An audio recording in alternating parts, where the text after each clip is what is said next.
ಈ ವಸ್ತುಗಳು ಮನೆಯಲ್ಲಿದ್ದರೆ ಒಳ್ಳೆಯದಾಗಲ್ಲ, ಬರೀ ಕೆಟ್ಟದ್ದೇ ಆಗುತ್ತದೆ. ನಾವು ನಮ್ಮ ಮನೆಯಲ್ಲಿ ಅನೇಕ ವಸ್ತುಗಳನ್ನು ಇಟ್ಟುಕೊಂಡಿರುತ್ತೇವೆ, ಆದರೆ ನಮಗೆ ಒಳ್ಳೆಯದನ್ನು ಮಾಡುತ್ತದೆ ಎಂದುಕೊಂಡು ಇಟ್ಟುಕೊಳ್ಳುವ ಕೆಲ ವಸ್ತುಗಳು ನಮ್ಮ ಕಷ್ಟವನ್ನು ಹೆಚ್ಚಿಸುತ್ತದೆ.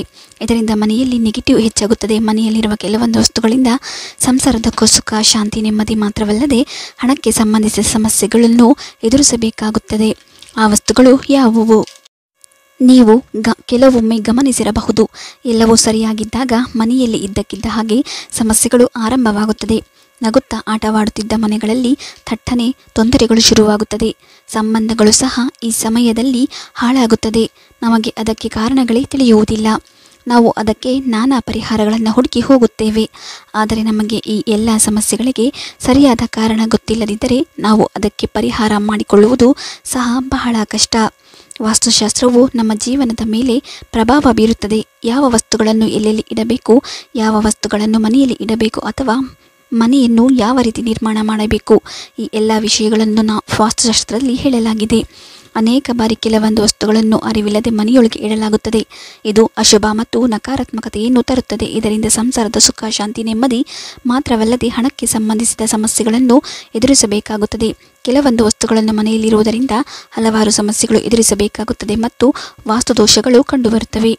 ಇನ್ನು ನಮ್ಮ ಜೀವನದಲ್ಲಿ ಆಗುವ ಸಮಸ್ಯೆಗಳಿಗೆ ನಮ್ಮ ಕೆಲವು ತಪ್ಪುಗಳೇ ಕಾರಣ ಎನ್ನಲಾಗುತ್ತದೆ. ನಮ್ಮ ಜೀವನದಲ್ಲಿ ಅನೇಕ ಬಾರಿ ನಾವು ತಿಳಿದೋ ಅಥವಾ ತಿಳಿಯದೆಯೋ ಇಂತಹ ತಪ್ಪುಗಳನ್ನು ಮಾಡುತ್ತೇವೆ.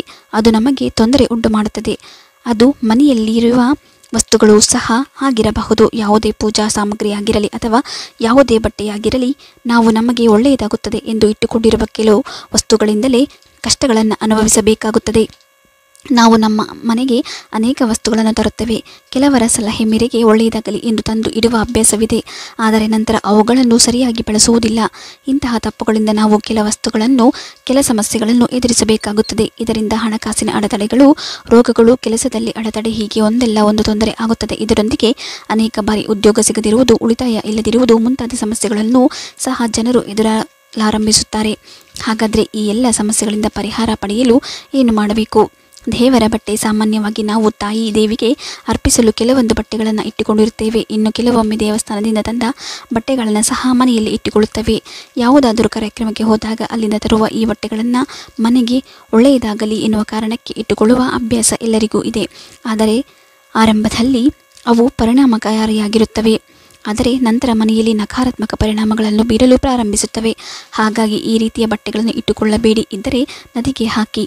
ತೆಂಗಿನಕಾಯಿ. ಸಾಮಾನ್ಯವಾಗಿ ಎಲ್ಲರ ಮನೆಯಲ್ಲೂ ದೇವರ ಹೆಸರಿನ ತೆಂಗಿನಕಾಯಿಯನ್ನು ಇಟ್ಟುಕೊಳ್ಳುವ ಅಭ್ಯಾಸ ಇರುತ್ತದೆ. ಕೆಲವರು ಪಂಡಿತರ ಸಲಹೆ ಮೇರೆಗೆ ನಿರ್ದಿಷ್ಟ ದಿಕ್ಕಿನಲ್ಲಿ ತೆಂಗಿನಕಾಯಿಗಳನ್ನು ತಂದು ಕಟ್ಟುತ್ತಾರೆ. ಇದರಿಂದ ಮನೆಯಲ್ಲಿ ಯಾವುದಾದರೂ ಕೆಟ್ಟ ಶಕ್ತಿಗಳಿದ್ದರೆ ಅವುಗಳ ಹೊರಹಾಕುತ್ತದೆ ಹಾಗೂ ಮನೆಯಲ್ಲಿ ನೆಮ್ಮದಿ ಸಿಗುತ್ತದೆ. ಇದರ ಜೊತೆಗೆ ಕೆಲವರು ನಕಲಿನ ಹಣ್ಣುಗಳು ಸಹ ಇಟ್ಟುಕೊಳ್ಳುವ ಅಭ್ಯಾಸವನ್ನು ಹೊಂದಿರುತ್ತಾರೆ.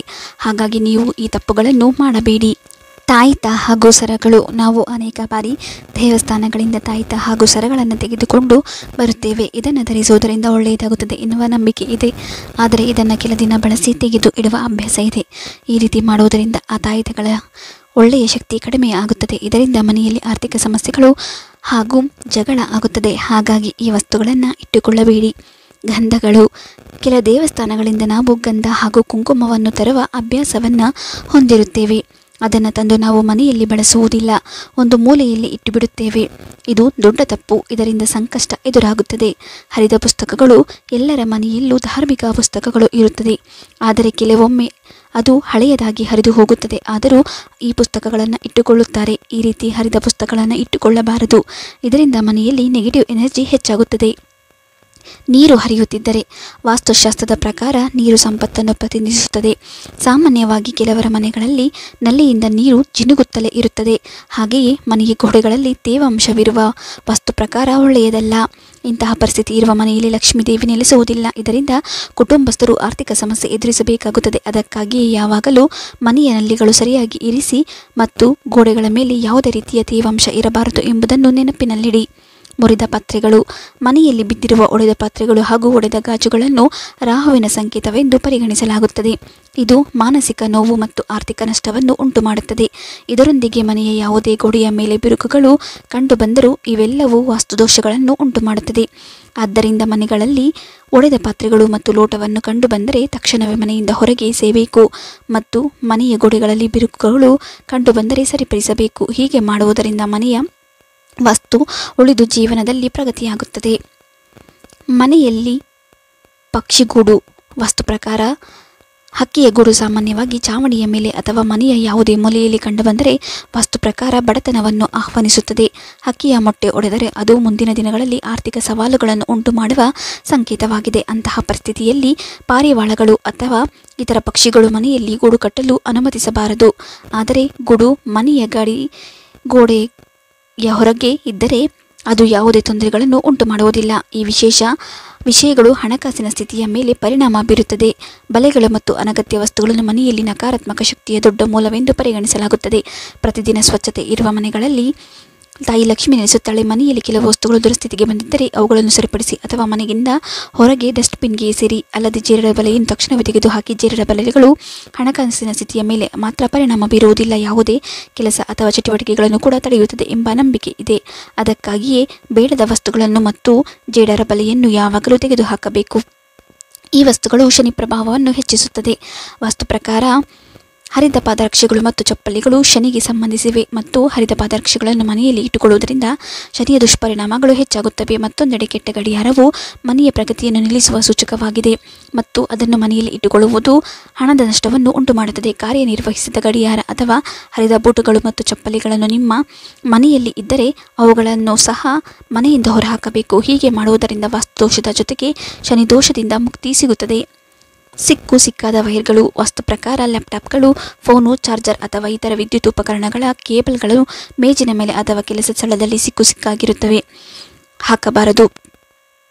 ಹೀಗೆ ಸಿಕ್ಕಾಗಿರುವಂತೆ ಹಾಕಬಾರದು. ಇದು ನಕಾರಾತ್ಮಕ ಶಕ್ತಿಯನ್ನು ಸೃಷ್ಟಿಸುತ್ತದೆ ಮತ್ತು ನಿಮ್ಮ ವೃತ್ತಿ ಸಂಪತ್ತಿನ ಮೇಲೆ ಪರಿಣಾಮ ಬೀರಬಹುದು. ಮಹಾಭಾರತದ ಫೋಟೋ ಅಥವಾ ಪೇಂಟಿಂಗ್. ಮತ್ತು ಶಾಸ್ತ್ರದ ಪ್ರಕಾರ ಮನೆಯಲ್ಲಿ ಮಹಾಭಾರತದ ಯಾವುದೇ ಪ್ರಸಂಗದ ಚಿತ್ರ ಅಥವಾ ಚಿತ್ರ ಇರಬಾರದು. ಮನೆಯಲ್ಲಿ ಮಹಾಭಾರತದ ಚಿತ್ರವನ್ನು ಹಾಕುವುದರಿಂದ ಮನೆಯಲ್ಲಿ ಕಲಹಗಳು ಹೆಚ್ಚಾಗಬಹುದು ಮತ್ತು ಮನೆಯಲ್ಲಿ ಉದ್ವಿಗ್ನ ವಾತಾವರಣ ನಿರ್ಮಾಣವಾಗುತ್ತದೆ ಎಂಬ ನಂಬಿಕೆ ಇದೆ. ತಾಜ್ ಮಹಲ್ ಇದ್ದರೆ ಸ್ವಲ್ಪ ನೋಡಿ. ತಾಜ್ ಮಹಲ್ ಪ್ರೇಮ ಮತ್ತು ಸೌಂದರ್ಯದ ಸಂಕೇತ. ಒಂದು ಅದ್ಭುತವಾದ ಕಲಾಕೃತಿಯೂ ಹೌದು.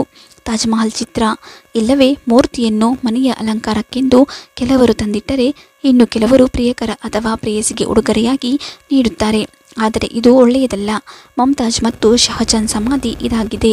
ಇದರ ಚಿತ್ರವನ್ನು ಮನೆಯಲ್ಲಿ ಇಡುವುದರಿಂದ ನಕಾರಾತ್ಮಕ ಶಕ್ತಿಯ ಜೊತೆಗೆ ದೌರ್ಭಾಗ್ಯವನ್ನು ಹತ್ತಿರ ಕರೆದಂತೆ.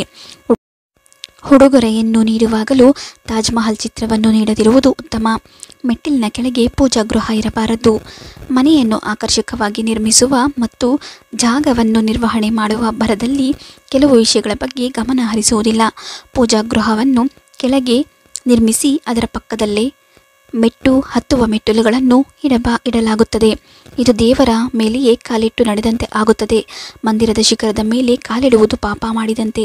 ಮೆಟ್ಟಿಲುಗಳ ಕೆಳಗಡೆ ಪೂಜಾ ಮಂದಿರವನ್ನು ನಿರ್ಮಿಸಬಾರದು. ಮಾಹಿತಿ ಯೂಸ್ಫುಲ್ ಅನಿಸಿದರೆ ಓಂ ಶ್ರೀ ಲಕ್ಷ್ಮೀದೇವಿ ನಮಃ ಎಂದು ಕಮೆಂಟ್ ಮಾಡಿ. ಮಾಹಿತಿ ಇಷ್ಟ ಆದರೆ ಲೈಕ್ ಮಾಡಿ, ಶೇರ್ ಮಾಡಿ, ನಮ್ಮ ಚಾನೆಲ್ ಸಬ್ಸ್ಕ್ರೈಬ್ ಮಾಡಿ. ಮತ್ತೊಂದು ವಿಡಿಯೋದೊಂದಿಗೆ ಭೇಟಿಯಾಗೋಣ.